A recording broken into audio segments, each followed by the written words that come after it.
Amém, irmãos? Amados, e para celebrar essa data de tão significativo para nós convidamos o Bispo Tito Oscar, da Igreja de Nova Vida de São Paulo, está aqui com a sua esposa Raquel. Queria que a Raquel também ficasse de pé para que a igreja a conhecesse. E muita alegria para nós receber aqui o Bispo Tito, uma honra para nós. Não vou dizer que ele é o mais antigo da Nova Vida, senão ele vai ficar triste comigo. Mas a Nova Vida começou praticamente juntamente o Bispo Tito e o Bispo Roberto. Quase logo no início o Bispo Tito chegou e está desde esse tempo aqui nos abençoando, né? E essa noite eu tenho certeza que Deus vai usá-lo para mais uma vez nos abençoar. Amém? Vamos recebê-lo com carinho.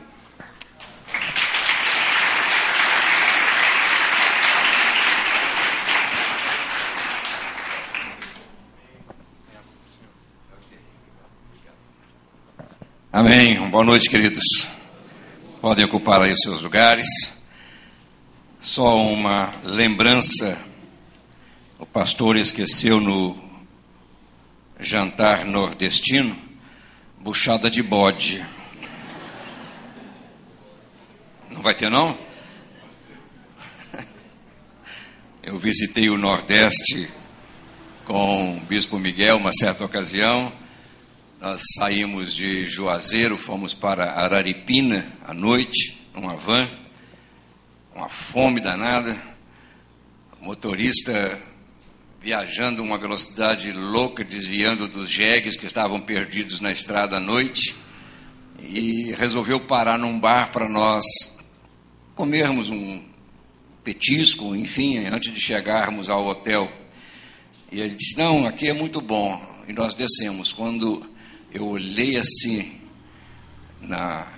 no bar, na vitrinezinha que estava lá em exposição, os quitutes, tinha uma coisa boiando. Aí eu perguntei: o que é isso? Buchada de bode. Aí eu disse: muito obrigado. Eu vou dedicar esse jejum ao Senhor.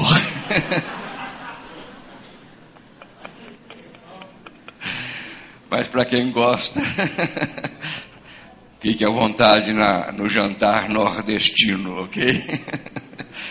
Amém. É uma alegria muito grande estar com vocês. A gente visita pouco as igrejas, e quando a gente visita, a gente sai abençoado, edificado, alegre por ver que o trabalho da Nova Vida está avançando a cada momento.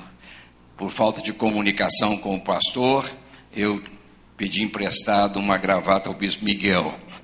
Eu poderia ter vindo vestido de crente. Não vim porque faltou contato, eu não sabia que os pastores aqui usavam colarinho clerical, que dá uma aparência assim mais séria. Aí eu disse ao bispo: me empreste uma gravata, que eu não trouxe nada. Peguei uma camisa que eu gravei a televisão hoje pela manhã, que a gente grava também de esporte. Eu digo: está adaptado aqui, está combinando. Se não tiver paciência, né, eu vou assim mesmo, né? Mas é bom a gente ter uma aparência assim de crente, não é? Eu creio, primeiro de abril, eu creio. Quantos aqui creem realmente no Senhor? Diga amém. Amém. Verdade? Que bom. Vai fazer como aquela moça que chegou para a mãe chorosa, dizendo: mãe, eu não sei se eu vou casar. Por quê, minha filha? Tudo preparado, não sei. O noivo frequentava a igreja, mas não era assim convertido ainda, né? E estava lá, e ela disse: eu estou com receio, mãe. Eu tenho falado com fulano e tal, mas ele não crê nem no inferno. Aí a mãe sorriu e disse: ora, filha, casa e deixa o resto comigo, porque ele vai acreditar depois no inferno.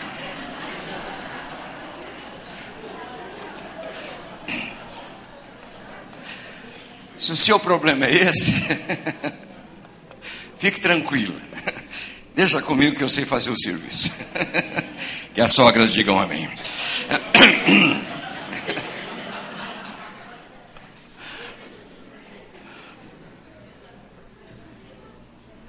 13 anos de vida.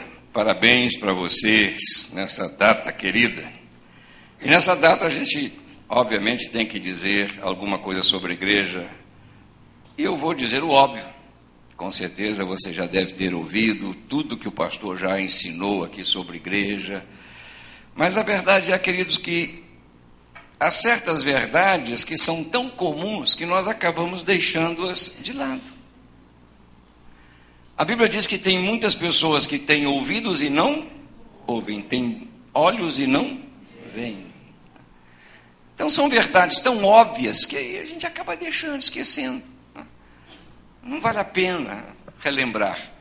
Mas veio ao coração o desejo de trazer para você uma palavra bem simples, mas que retrate aqui, pelo menos, a busca, a disposição, o propósito, o alvo desta igreja aqui em São Cristóvão.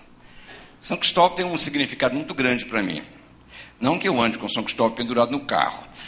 Eu peguei um táxi uma certa ocasião e o motorista veio do aeroporto ali no aterro, numa velocidade tremenda, e ele estava com um monte de fitinhas, um São Cristóvão colado ali no carro. Eu, preocupado, eu disse assim: o senhor está bem? Não, está tudo tranquilo. Aí eu perguntei a ele: mas por que tantos, como a gente chama, essas fitinhas de Bonfim, hein? Esses patuás aí, né? Em qual deles o senhor confia? Ele diz assim: não, o negócio é o seguinte, se um falhar, o outro ajuda. Eu disse: nessa altura, meu irmão, nem os anjos estão aqui dentro com você. Uma loucura a velocidade dele naquela estrada. A gente tem certos momentos que a gente precisa dar uma parada. Parar, pensar, refletir sobre as coisas básicas da vida. E eu quero hoje, nesta festa de aniversário, eu disse que São Cristóvão é muito importante, porque eu nasci aqui pertinho, aqui em frente a... como é que chama, que você falou ali, o pavilhão, na igreja de Assembleia de Deus. Eu me converti ali, tenho o quê, uns 15, 20 anos? Que a igreja foi vendida? Espero eu terminar. Idos de 1960, 1961, a convite da minha futura namorada, porque não éramos nem ainda, ela estava tentando me convencer a namorá-la e eu resistindo, ela me convidou para ouvi-la cantar no coral. Veja como a música é importante, né? Música é importante. Eu gostava muito de música, eu vou lá. Entrei ali na igreja, pastor Pereira, né? Velho Pereira. Depois veio o pastor Túlio. E ali, ao ouvi-la cantar, eu achei muito estranho. Católico, praticante, confessar todos os domingos. É verdade que eu confessava com um padre surdo, mas tudo bem. Era velhinho, né? Ele mandava fazer sempre as mesmas coisas. Vai lá, minha filha, reza 3 Ave Maria, 2 Padre Nosso. Amém, pai. Mas cheguei lá ouvindo uma música diferente, um povo diferente. E na segunda vez que eu fui à igreja, já não mais convidado por ela, eu quis ir. Aí eu vou, não estou fazendo nada nos domingos, eu vou. E o pastor, na Assembleia de Deus antigamente, tem um pastor das Assembleias aqui, não tem? Perdoe, viu, querido? Mas antigamente na Assembleia de Deus, sempre os pastores que vinham visitar já vinham com o dedo marcado na Bíblia, né, para dar uma palavra. E um deles, que era presbítero, não era nem o pastor ainda, era presbítero, leu Apocalipse. Um trecho que diz assim: você não é quente, você não é frio, você é morno. Foi uma facada na minha alma. Eu disse: meu Jesus, sou eu. Porque eu era católico aos domingos. Eu era do lado de fora o que todo mundo era, jovens, pode imaginar. E de vez em quando eu ia consultar uma adivinhadora, mãe de santo, sei lá como é que chamava naquela época. Principalmente na época de estudo. Eu era estudante, fazia vestibular para medicina, e nas vésperas do exame eu fui lá. Não, vai lá que ela vai resolver o seu problema. Não, eu quero ter certeza se eu vou passar. Não, vai lá. Aí fui lá em Cascadura. Fiquei lá, conversar com a senhora lá. Expliquei a minha situação, quero ser médico, já trabalho no hospital e tal, e tal.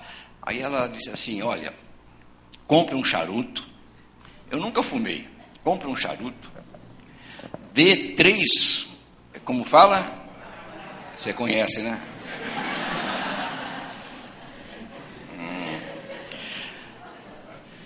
E depois que você conseguir formar umas cinzas, você joga a cinza num papel,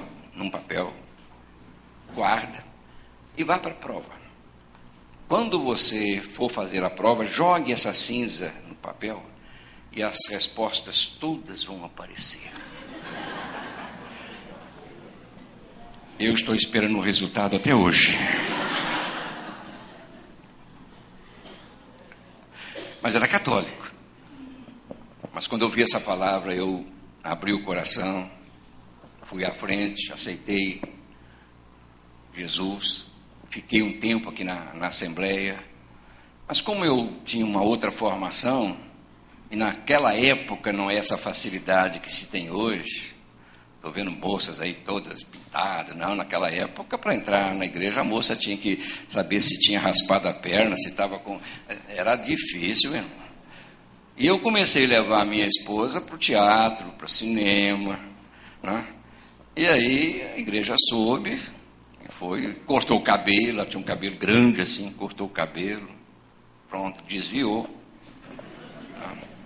Esse rapaz está levando Raquel para o mundo. Como nós tínhamos uma maioria na igreja, ela tinha uma família muito grande aí, nós combinamos na reunião de terça-feira, reunião de membro, reunião de exclusão, que era a reunião mais frequentada, a gente gosta de fofoca, né, queridos? Era a reunião mais concorrente, entrava com carteirinha, para saber o que aconteceu na semana. Aí a Raquel foi lá pedir perdão à igreja. A igreja me perdoa, familiares já estavam todos combinados, todo mundo levantou a mão, a igreja está perdoada em nome de Jesus, não peque mais, Raquel. Saímos e não voltamos mais. Fomos para a ABI, onde começamos o trabalho. Estava começando o trabalho às 2:30 com o pastor Roberto. E lá ficamos, porque já conhecíamos também outros que estavam ajudando o pastor Roberto. E são 44 anos de ministério e 50 anos de vida de crente em Jesus.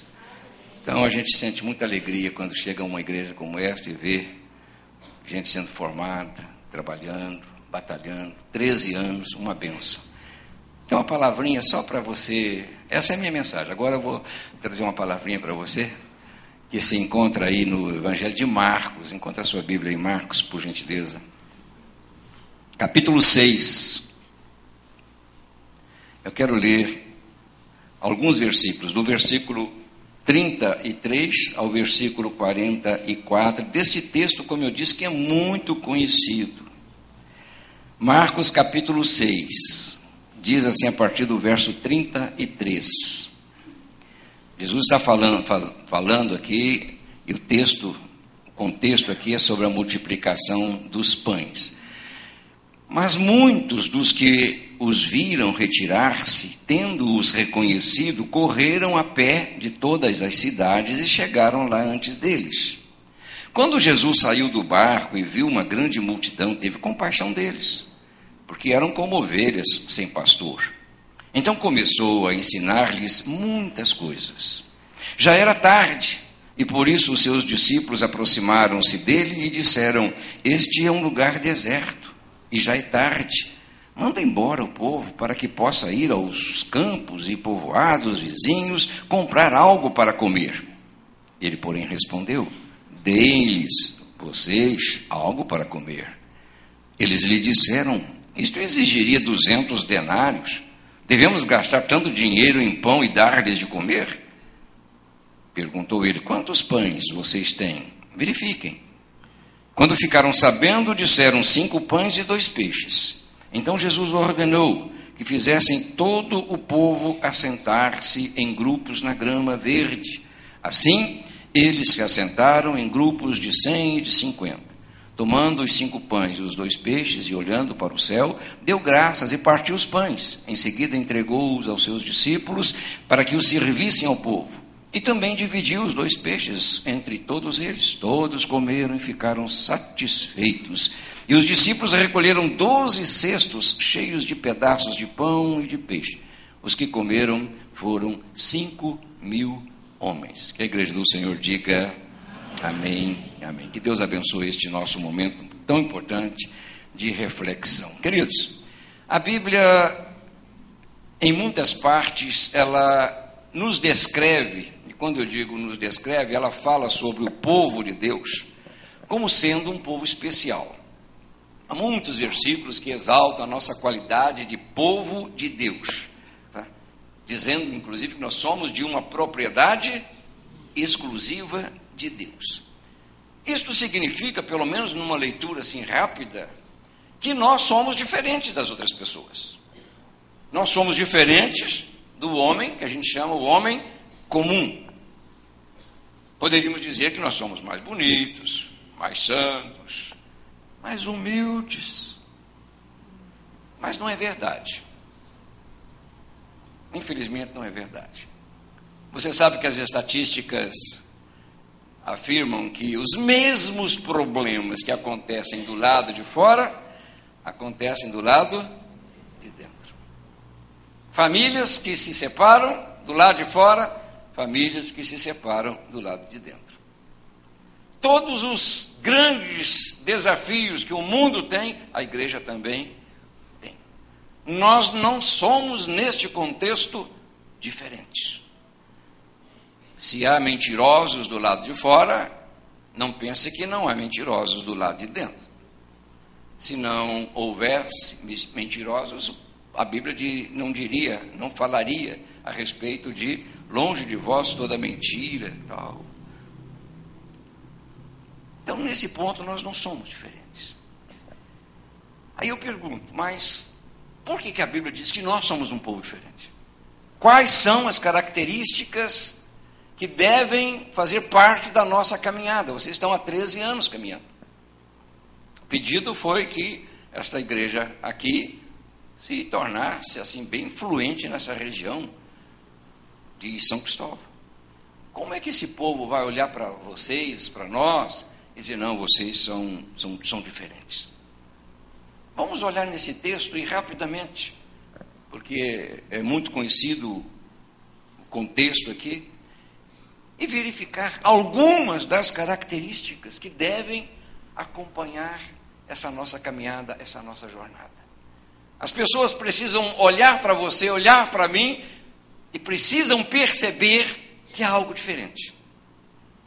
Que eu não sou uma pessoa comum. Eu tenho lidado com tantas pessoas nessa nossa jornada, pastores inclusive, líderes, e tem certos líderes que você olha e você procura tentar descobrir por que ele chegou lá. A forma de ser, de falar, de agir, não se coaduna, não se encaixa, não se moldura na posição de líder. Mas já tenho falado também com pessoas, com líderes, e só encostar neles assim, você se sente bem. Passa um pouquinho da sua graça, sua unção para mim. Homens que, sem dizer uma palavra, traz para nós algo diferente. Olhe para o texto, um instantinho, e veja que o povo de Deus precisa, diga comigo, precisa, em primeiro lugar, ser um povo, o quê? Compassivo. Veja o que diz o texto, versículo 34, o que é que nós lemos aí? Volte a Bíblia lá na página, se você já... Quando Jesus saiu do barco e viu uma grande multidão, teve o quê? Compaixão. Teve compaixão por quê? Porque ele olhou para um povo que estava carente. Interessante, veja a reação daqueles que estavam mais próximos, os discípulos de Jesus. Veja a reação deles. Veja o que aconteceu. Leia comigo o versículo 29, está um pouquinho antes. Tendo ouvido isso, os discípulos de João vieram, levaram o seu corpo e o colocaram num túmulo. Os discípulos tomaram conhecimento de que João Batista havia sido decapitado, morto. Correram para Jesus e traz a notícia de que algo tremendo. Jesus gostava muito de João Batista. Enalteceu João Batista, ele era um dos grandes profetas. E Jesus ouve então essa notícia. Qual seria a reação mais natural, mais normal de uma pessoa humana numa situação dessas? Principalmente uma pessoa que tinha poder. Qual seria? Ah, mataram João? Deixa comigo. Eles vão ver o que é bom para tosse. Mexeram numa casa de marimbondo. Nós recebemos 2 semanas uma ligação, possivelmente de um presídio, dizendo que a nossa filha estava no poder do fulano que estava no telefone, minha esposa que atendeu, e a filha disse: mãe, sou eu. Ela entrou em desespero. Eu peguei o telefone, comecei a conversar com o sujeito, fiquei uns 10 minutos conversando. Enquanto isso eu disse: liga para a igreja. Ela ligou, a filha estava na igreja tranquila lá: mãe, estou aqui, sem problema nenhum. Aí me deram o sinal: está na igreja. Aí eu virei para o ditos cujos: rapaz, você não sabe com quem mexeu. Você está perdido, rapaz. Não, porque eu vou matar, porque eu estou com o dedo no gatinho. Rapaz, eu estou com pena de você. Comecei a reverter a situação e comecei a falar. Você vai se acabar. Eu joguei um monte de praga em cima desse, querido. Depois eu fiquei até com remorso. O dedo que apertou esse teclado vai cair. Eu acho que ele ficou tão apavorado com as minhas... com a minha compaixão, que ele, desligou o telefone. Ora, Jesus poderia ter reagido de uma forma diferente. Vamos falar humanamente. Poderia. Mas o texto não diz nada, ele não revidou, ele não desforrou, ele não descontou. Ele continuou revelando o que? A sua natureza. Ele era um homem compassivo. Era um homem condolente. Era um homem que sentia a dor do outro. Chega, olha e vê aquela multidão e sente uma grande compaixão. Se você lê os evangelhos, as histórias, você vai verificar que o ministério dele sempre foi pautado pelo amor, pela compaixão, pela entrega. Nós, queridos, precisamos ser, como povo de Deus, um povo compassivo. Você sabe que a ação de reagir, ela é muito nossa. Ela é muito nossa. Quem dirige nesta cidade do Rio de Janeiro, e quem dirige em São Paulo, estava vindo com o motorista, como é que é o nome dele? Hein? Alexandre, ele estava... Pegamos um tráfego violento, parado, 1h e tanto para chegar aqui, 1h10. Saímos ali de Caxias. Você sabe, a nossa reação, eu sempre digo, você não pode ser condicionado pela reação do outro, mas eu reajo. Estou na estrada de noite, você me mete farol alto na minha, eu meto farol alto nele. Está pensando o quê? Não é fácil você administrar. Ser compassivo, é bom que se diga, não é ser passivo. Não é ser uma pessoa neutra, eu sou um legume. Pode fazer o que você quiser. Não, peraí.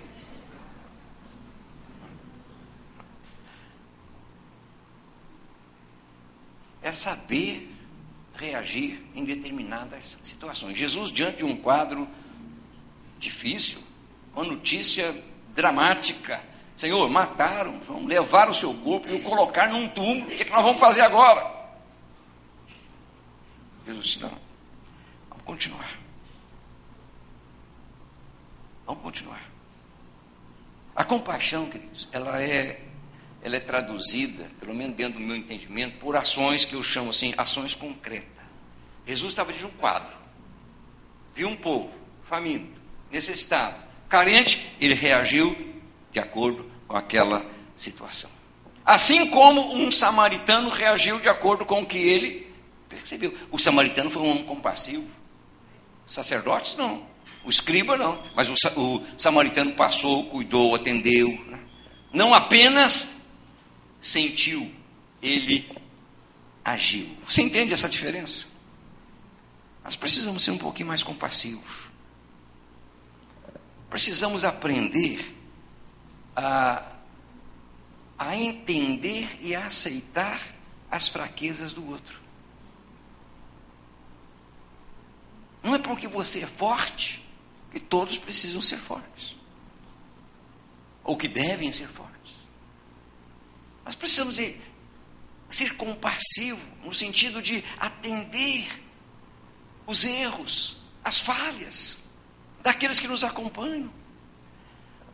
Nós precisamos de entender os momentos. Estávamos hoje conversando no programa aliás, quero incentivar você a assistir o programa Viva a Vida, viu? Acorde de madrugada, 7 horas da manhã, sábado.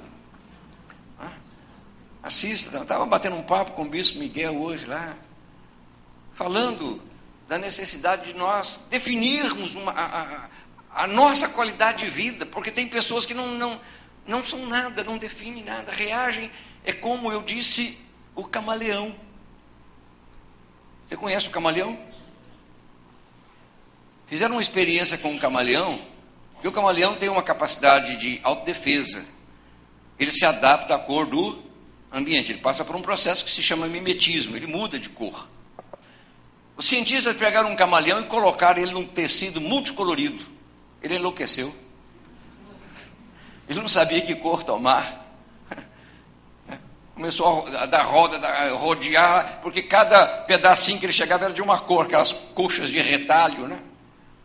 Eu digo, não, nós precisamos de aprender a nos identificar, a sermos, pelo menos, termos como modelo o Senhor Jesus, né? Cheio de compaixão.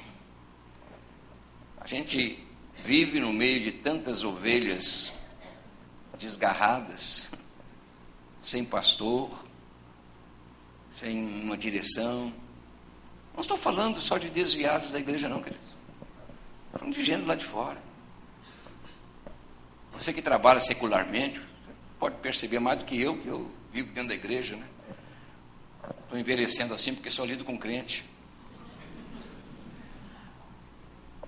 Complicado, né? Mas tem tantas pessoas precisando de sentimento de compaixão. Serem elas alimentadas não com pão e peixe, mas com a palavra de Deus. Você entende isso? Veja aí versículos seguintes que nós lemos. Em segundo lugar, o povo de Deus precisa ser um povo, eu chamo comprometido. Veja versículos 35 e 36. Já era tarde, e por isso os seus discípulos aproximaram-se dele e disseram: este é um lugar, o quê? Deserto. E já é tarde. Manda embora o povo para que possa ir aos campos e povoados vizinhos comprar algo para comer.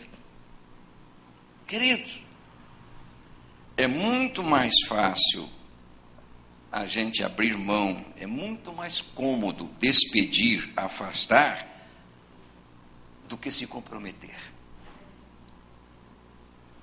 Tem pessoas que não gostam de ouvir certos relatos, pedidos, para não se comprometerem com aquilo que estão ouvindo. Porque quando você ouve, você se torna responsável. Você tem que tomar uma decisão: vou ajudar, não quero ajudar. Você não pode ficar neutro. Os discípulos aqui agiram como pessoas sem compaixão, sem fé. Agiram de uma forma muito carnal. Não perceberam o compromisso que tinham com o Senhor. não levaram em conta algo muito delicado aqui, não levaram em conta o sobrenatural. Queridos, se nós estamos caminhando ao lado do Senhor, fazendo a obra do Senhor, esse compromisso nosso exige de nós também uma capacidade de crer, não no natural, mas crer no sobrenatural de Deus. Eu tenho dito lá na igreja, nós não podemos entrar na igreja para assistir culto. Não é a nossa função. A pior coisa que tem é um crente chegar, sentar, ouvir, ir embora e não faz nada. Nós entramos na igreja para participar, para nos dar, para nos entregar. Temos um compromisso. Eu digo, olha, quando você entrar aqui, você tem que entrar com uma expectativa. Há uma música que a gente canta lá, não sei se cantam aqui, algo bom há de acontecer. Algo bom Deus tem para nós. Eu tenho que entrar assim, mesmo que esteja tudo em ordem. Entre com uma expectativa. Hoje o pastor vai. Alexandre disse para mim assim, no carro. Aí me preocupou. Eu fiquei um pouco assim. Disse, meu Jesus, para onde é que eu estou indo? Ele disse assim, olha, já rodei, já falei. Contou o testemunho dele, né? Ele está aí, o Alexandre, cadê ele? Está lá atrás. Aí contou o testemunho, lá pelas tantas, já passei por tantas igrejas, já conheci muitos pregadores, mas não conheço um pregador igual. Eu digo, pronto, danou-se.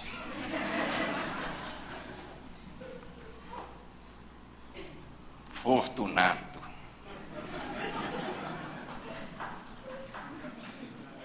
Não bata a palma não, que eu vou parar de pregar.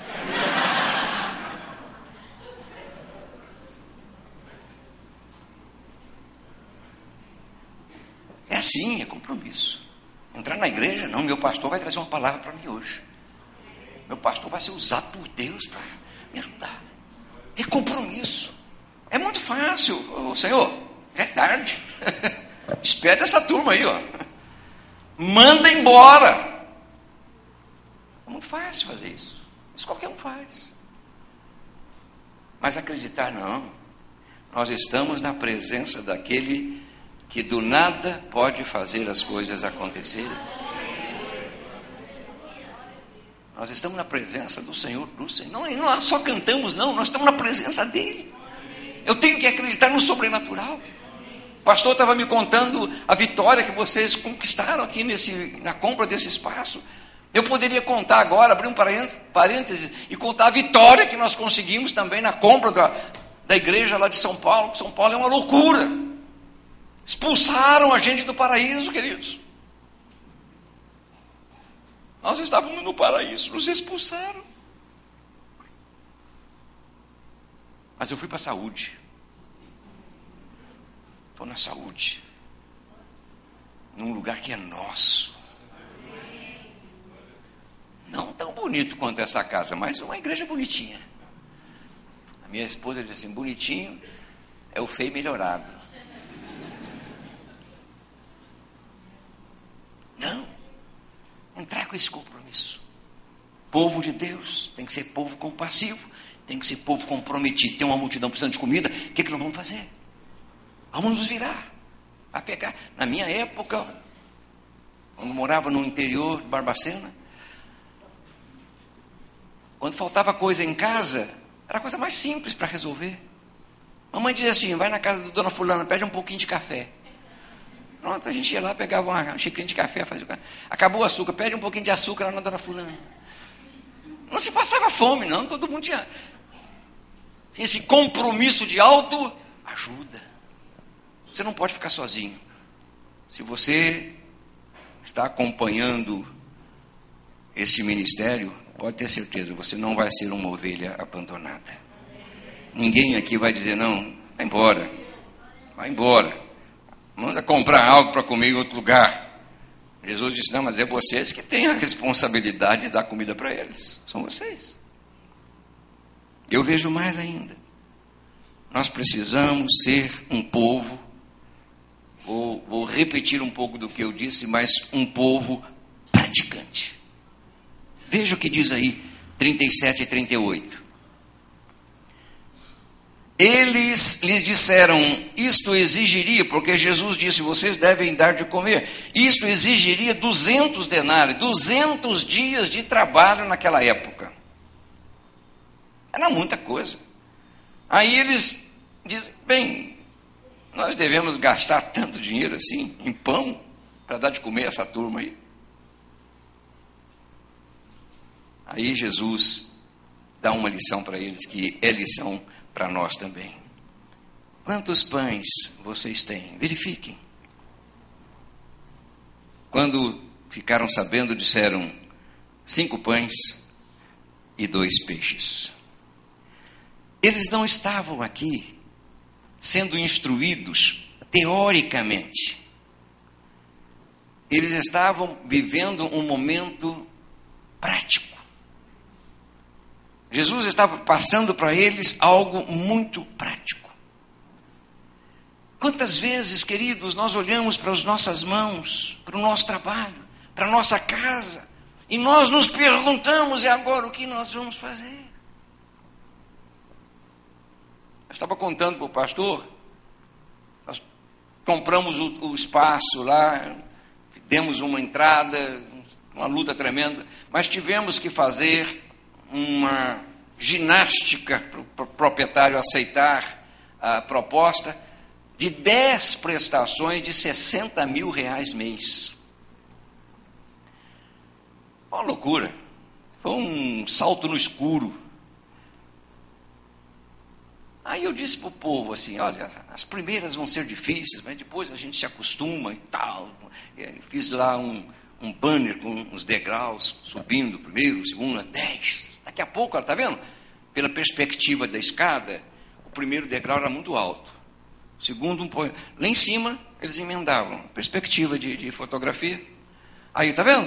Lá em cima você não vai notar. Mas quando chegou na 7ª, faltando 3, meu Deus.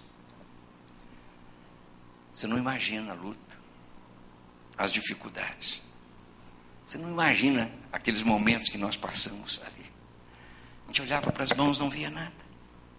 Aí, de repente, levantou um irmão e disse, eu vou pagar uma prestação. Um dos nossos pastores disse, eu vou pagar uma prestação. O conselho levantou lá recursos no conselho, e nós conseguimos subir aquela maravilhosa escada, e hoje o terreno é da Igreja do Senhor Jesus. Muitas vezes você olha para suas mãos, parece que elas estão vazias. Mas eu vou insistir. Todas as lições que nós aprendemos são lições práticas. Ah, pastor, como é que eu vou lidar com um filho drogado? Como é que eu vou lidar com uma situação de desemprego? Como é que eu vou lidar com uma situação de enfermidade que não larga, que não sai? Jesus, interessante. Jesus dá uma ordem. E quando se obedece à ordem que ele dá, o sobrenatural acontece. Numa situação de crise, queridos, a única coisa que nos compete fazer é obedecer, é crer, é aceitar, é se entregar, é deixar que o milagre aconteça na vida. Como aconteceu aqui, como aconteceu lá, como tem acontecido em tantas outras igrejas que eu tenho o privilégio de visitar. Nós, como igreja, precisamos ser um povo praticante da palavra. Praticante. Não apenas, como diz o texto, ouvintes, mas para praticar. O que tem que ser feito, vamos fazer em nome de Jesus. Amém? Eu leio ainda, já estou terminando, daqui a 8 pontos, eu só estou no 3º, tem 8. Nós precisamos ser um povo, eu disse que eu ia falar o óbvio, um povo confiante. Versículo 39 e 40, o que diz aí? Então Jesus ordenou que fizessem todo o povo assentar-se em grupos na grama verde. Assim eles, só não gostei da grama verde. Dá uma conotação de Palmeiras, mas Tudo bem. Assim, eles se assentaram em grupos de 100 e de 50. Se assentaram. Eu fico pensando, queridos, o que deve ter passado pela cabeça dos discípulos? É muito fácil você ler a Bíblia, né? E passa por cima, tal, senta, tal, distribui. Pare um pouquinho. Pergunte o que eles estavam dizendo. Senhor, é tarde, manda essa gente embora, não tem recursos. Aí Jesus diz, não, manda o povo assentar-se.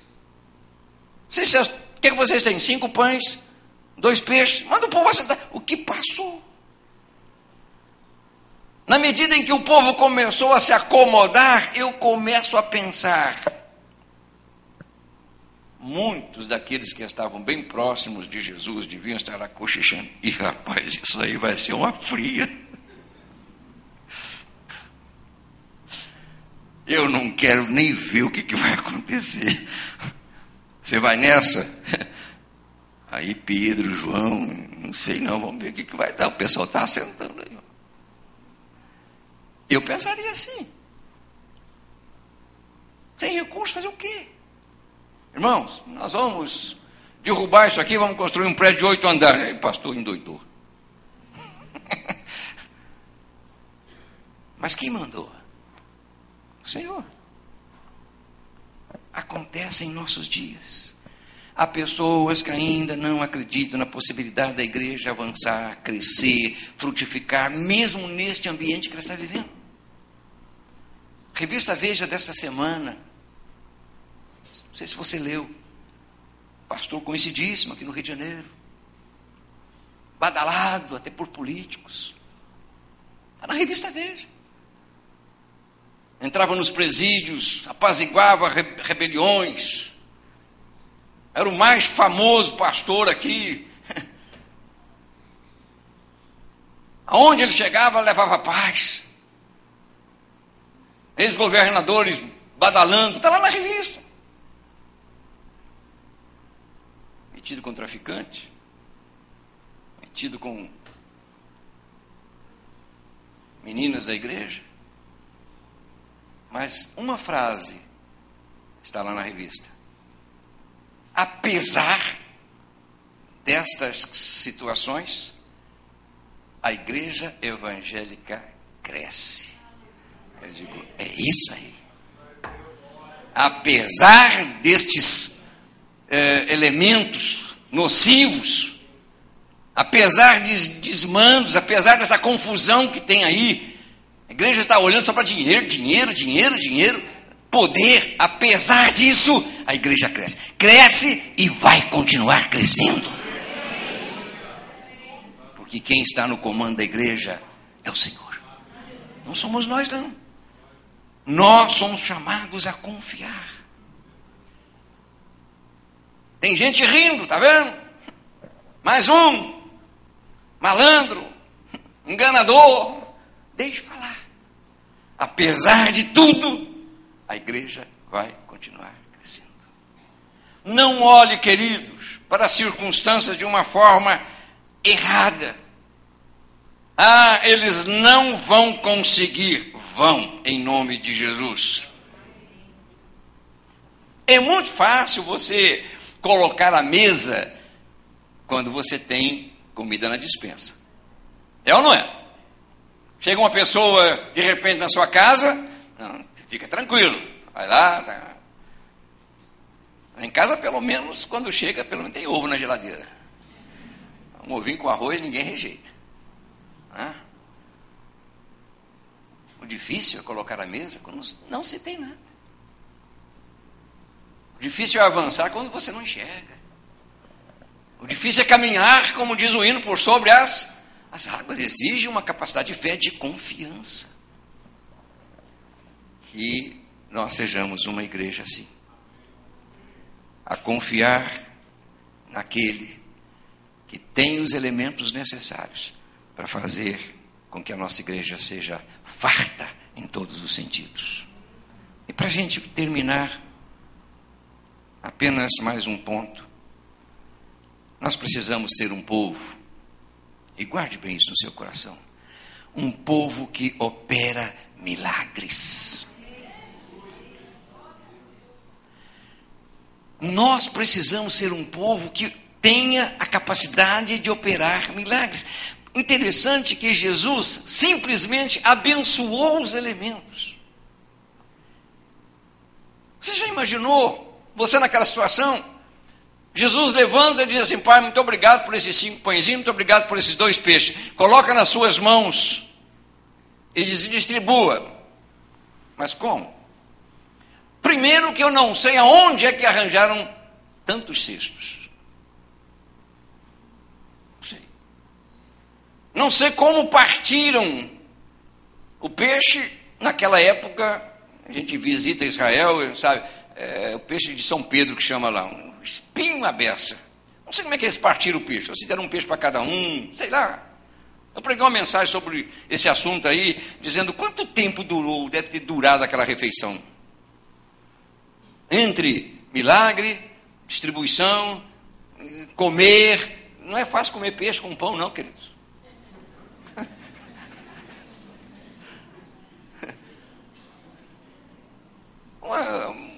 Uma situação estranha. Eu fico imaginando, meu Deus. Eu recebo isso, o que eu vou fazer com isso aqui? Na medida em que eles começaram a obedecer, a seguir, os milagres começaram a acontecer. Para mim, o milagre aconteceu na medida em que eles deram o primeiro passo. Nós somos um povo convidado por Deus a produzir milagres. Eis que dei para vocês poder e autoridade sobre demônios, para curar enfermos, libertar oprimidos. Isso tudo está na Bíblia para nós. Quando acontecer alguma coisa na sua casa, não grite, não se desespere, não ligue para o pastor, pelo amor de Deus. Eu me lembro uma ocasião, uma pessoa ligou de madrugada: bispo, pastor, corre na minha casa, minha filha está endemoniada. Ué, ore por ela, minha irmã. Não, pastor, eu tenho medo do demônio. Meu Jesus! Que crente é esse? Deus nos chamou para termos a ousadia de orar pela enfermidade, não estar curado em nome de Jesus. Esse é privilégio nosso. A igreja tem este privilégio. Nós somos os agentes. Hoje Deus não manda anjo para fazer milagres. Deus usa você, a sua capacidade, a sua fé, a sua confiança, para dentro da sua casa, para dentro do seu trabalho, para dentro da sua igreja. Quando você age assim, os resultados aparecem. Versículos 42 e 43 diz aí: todos, o quê? Comeram. Aleluia. Todos comeram. E ninguém diz: tem mais? Só isso? De vez em quando a gente sai para almoçar. Uma certa ocasião saí com a Raquel, fomos a uma recepção muito chique, muito bonita, né? Era uma reunião de médicos. Fomos num restaurante famoso, um sentou, uma fome danada, e aquela burocracia e tal, né? E de repente começam a servir o jantar. Aí vem um prato enorme. Não me lembro se tinha uma tampa ou não. O fato é que, quando colocaram o prato, tinha um negocinho desse tamanho e uma folhinha verde.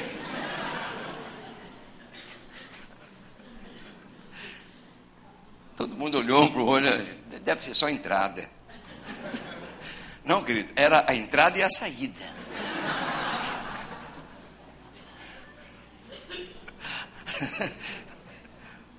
Restaurante chiquérrimo. Você conhece, não sei se existe, a Mesbla, no centro da cidade, Cinelândia. Lá em cima tinha um restaurante chiquérrimo. Ah, vamos jantar lá no Mesbla. Olhei para o prato assim: meu Jesus. Não. Todos que saíram de lá, desceram para comer sanduíche num barzinho lá da esquina, na Cinelândia. Não, comeram e ficaram satisfeitos. Penso que devem ter repetido, porque sobrou tanto. Sobrou. sobejaram aqui 12 cestos. É isso que Deus faz. Nos convida a operar grandes sinais para que Ele possa manifestar a graça dEle. Que Deus continue hoje abençoando esta comunidade, esta igreja, o pastor, a liderança. E que você leve daqui, não só hoje, mas todas as vezes que você entrar, que você leve daqui o seu cesto, cheio de esperança, cheio de certezas, cheio de fé. Leve o seu cesto cheio de alegria, porque o Senhor nos dá alegria mesmo nos momentos mais difíceis da vida. Que você leve para sua casa um cesto cheio de saúde. O que Deus tem de melhor, Ele quer dar para você. Parabéns pelos 13 anos. Parabéns para os próximos anos que vão chegar. Que sejam anos assim, em que esta igreja manifeste estas características que são tão simples, mas que estão aqui neste texto, mostrando que nós temos um compromisso para com o reino de Deus. Amém, queridos? Que Deus abençoe você, que Deus enriqueça você. Aleluia. Vamos nos colocar de pé. Se eu avancei a hora, me perdoe, a culpa é do pastor que falou muito. Vamos orar, vamos agradecer a Deus. Eu não sei se você entrou aqui com o seu cesto vazio, como aquela multidão que acompanhou sem pensar nos recursos. Chegou para pedir, para receber, para ser orientada. Gostaria muito que você levasse o seu cesto para sua casa, cheio do que mais você necessita. Coloque a sua mão no coração. Pai querido, nós te louvamos, nós te agradecemos pela singeleza da tua palavra, pela simplicidade da tua palavra, mas palavra que faz um efeito nas nossas vidas. Quero abençoar o teu povo, esta igreja, que seja um povo assim, Pai, com estas virtudes, compassivo, comprometido, um povo com esta disposição de confiar, um povo com a coragem de acreditar em milagres. Abençoa, Pai, e faça com que cada vida representada aqui como um cesto seja cheia, Pai, da tua graça, do teu poder, de tudo aquilo que esta pessoa está pleiteando. Que o Senhor nos conceda nesta noite. Eu entrego em tuas mãos este pequeno recado, eu abençoo a vida de pastor Maurício e todos os seus auxiliares, sua família, sua esposa, filhos, para que esse trabalho continue sendo uma luz para esta região. Recebe a nossa expressão de louvor e de gratidão. Nós oramos, Pai, e abençoamos em nome de Jesus. Você pode dizer amém? Mais um aplauso ao Senhor. Que Deus abençoe você, pastor Maurício. Que Deus abençoe.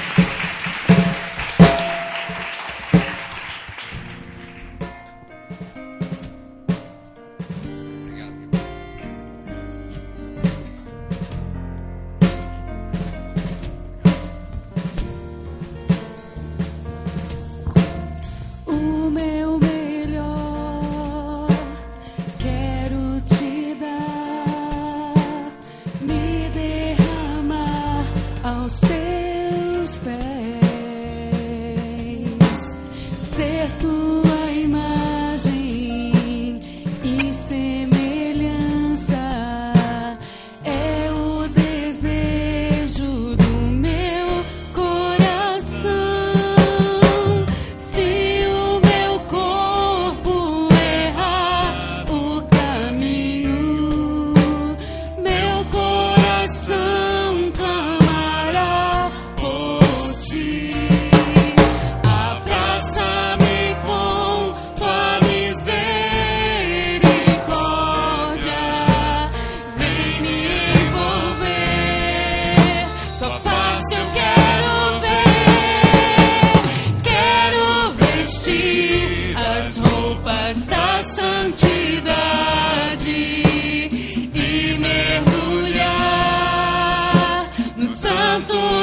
santos, tenho sede de Deus. Quero conhecer, quero exalar mais de Deus. Amém, Senhor.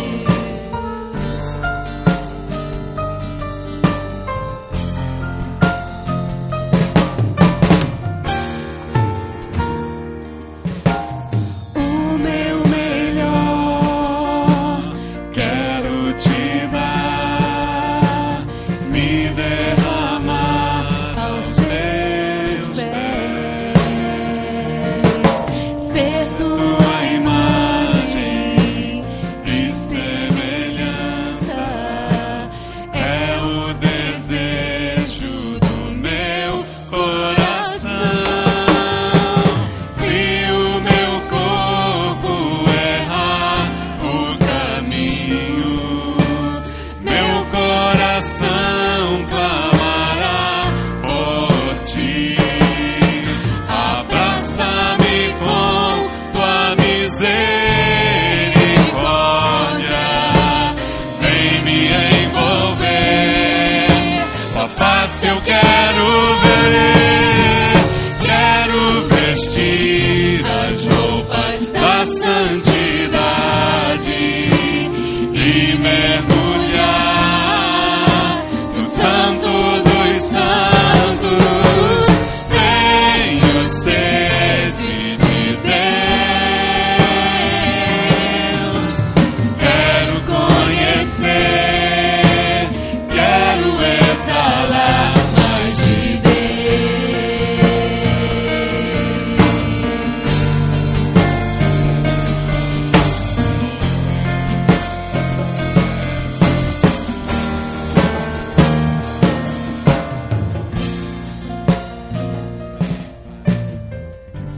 Te louvamos, Senhor. Te louvamos por tudo que Tu és, por tudo que Tu tens feito nesse lugar. Queremos, ó Deus, ser Tua imagem, Tua semelhança. Queremos, Pai, fazer milagres em Teu nome. Queremos ser usados pelo Senhor.